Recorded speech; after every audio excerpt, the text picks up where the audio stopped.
नमस्कार दोस्तों, रेलवे की पाठशाला में आपका स्वागत है। दोस्तों, मैंने कल म्यूचुअल ट्रांसफ़र के ऊपर एक डिटेल वीडियो बनाया था और उसमें एक सबसे जो कॉमन जो क्वेश्चन था वो ये था, बहुत सारे साथियों का क्वेश्चन था वो लगभग यही था कि हम ग्रुप डी भर्ती 2018 या ग्रुप डी भर्ती 2019 के कैंडिडेट हैं और हमारी जो पोस्ट है वो अलग अलग है, तो क्या हम म्यूचुअल लगा सकते हैं। जैसे आप ये कमेंट देखिए, पॉइंट्समैन का ट्रैक मेंटेनर से म्यूचुअल ट्रांसफ़र हो जाएगा सर, मेरा कैटेगरी ओबीसी है और दूसरे वाले का ईडब्ल्यूएस, सेम ग्रेड पे है, सेम मेडिकल स्टैंडर्ड है, डायरेक्ट रिक्रूटमेंट कोटा से हैं दोनों, प्लीज़ बताइए। तो चलिए मैं आपको ले चलता हूँ रेलवे का जो ऑफिशियल मैंने आपको लेटर दिखाया था उसी पे ही।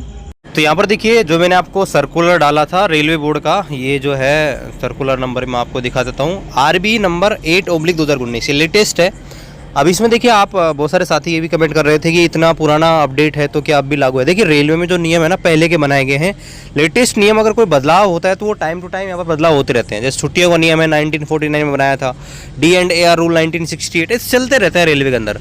अगर आवश्यकता पड़ती है तो रेलवे क्या उनमें टाइम से टाइम परिवर्तन करता रहता है।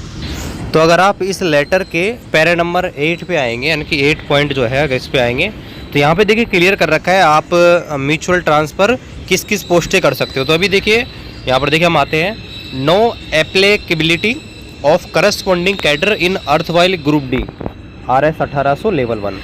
तो यहाँ पर देखिए बता रखा है कि आपका जो 1800 पे ग्रेड वाले जो कैंडिडेट हैं जो ग्रुप डी में है, जिनको अब लेवल 1 नाम दिया गया है, उनके ऊपर कैडर जो है वो एप्लीकेबल नहीं होगा। अब देखिए इसको पूरा समझते हैं।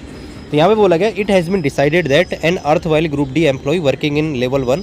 अब ये निर्णय लिया गया है कि ऐसे कर्मचारी ग्रुप डी के जो लेवल 1 में है 1800 पे ग्रेड में, belonging to any department cadre of a division, यानी कि वो किसी भी डिपार्टमेंट के किसी भी कैडर के हों, एक डिवीजन या ऑफिस या रेलवे के, उनको अलाउ किया गया है, may be allowed to go on mutual exchange basis transfer with another employee working level 1। वो दूसरा एम्प्लॉय जो लेवल 1 में है उससे म्यूचुअल ट्रांसफ़र लगा सकते हैं। And belonging to any department cadre of another division, यानी किसी भी दूसरा डिपार्टमेंट का कैडर है उससे यहाँ पर म्यूचुअल ट्रांसफ़र लगा सकते हैं। यहाँ पर करस्पॉन्डिंग जो कैडर है उसकी कोई ज़रूरत नहीं है, मतलब सेम कैडर का होना ज़रूरी नहीं है। इसका मतलब है कि पॉइंट्समैन ट्रैकमैन से म्यूचुअल कर सकता है। लेकिन यहाँ पर देखिए, this dispensation is however subject to fulfilment of prescribed medical standard. लेकिन आपको इस चीज़ का ध्यान रखना है कि मेडिकल स्टैंडर्ड ज़रूरी है, बहुत इंपॉर्टेंट है दोनों का। कैसे, मैं आपको वापस बताता हूँ। जैसे देखिए, पॉइंट्समैन के लिए A2 मेडिकल स्टैंडर्ड ज़रूरी है, लेकिन ट्रैक मेंटेनर के लिए मिनिमम मेडिकल स्टैंडर्ड B1 होना चाहिए। तो B1 आपका ट्रैक मेंटेनर का मिनिमम है। अगर आपका A3 है तो भी आपको ट्रैक मेंटेनर मिल सकती है, A2 है तो भी मिल सकती है। तो ऐसा ट्रैक मेंटेनर होना चाहिए जिसका मेडिकल स्टैंडर्ड A2 है, तभी आप म्यूचुअल कर सकते हैं। इस चीज़ का ध्यान रखें। दूसरा यहाँ पर देखते हैं, आगे बोल रखा है, ठीक है, ये इसका हो गया, this the staff so transferred essential before putting him her on working post, this training period should be counted as duty. और यहाँ पर बता रखा है, required training on the new unit whether considered essential. देखो यहाँ पर ये बता रखा है कि रेलवे में कुछ पोस्ट ऐसी हैं जिनमें ट्रेनिंग ज़रूरी है, और उनमें सबसे इंपॉर्टेंट पॉइंट्समैन है। पॉइंट्समैन एक ऐसी पोस्ट है जिसमें ट्रेनिंग ज़रूरी है आपके 28 दिन की, यानी कि 4 वीक्स की।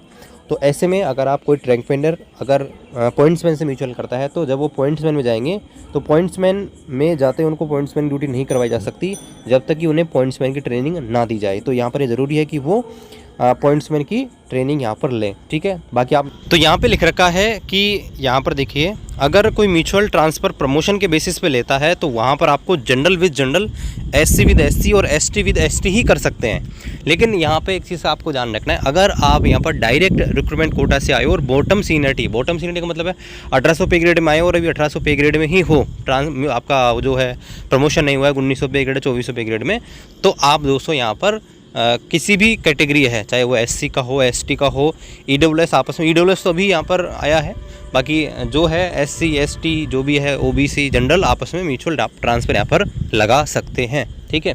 बाकी आपका कोई भी डाउट है म्यूचुअल ट्रांसफ़र के ऊपर कमेंट कीजिए, उसका जल्दी ही आपको रिप्लाई हम देंगे। बाकी मिलते हैं अगले वीडियो में, तब तक जय हिंद, वंदे मातरम।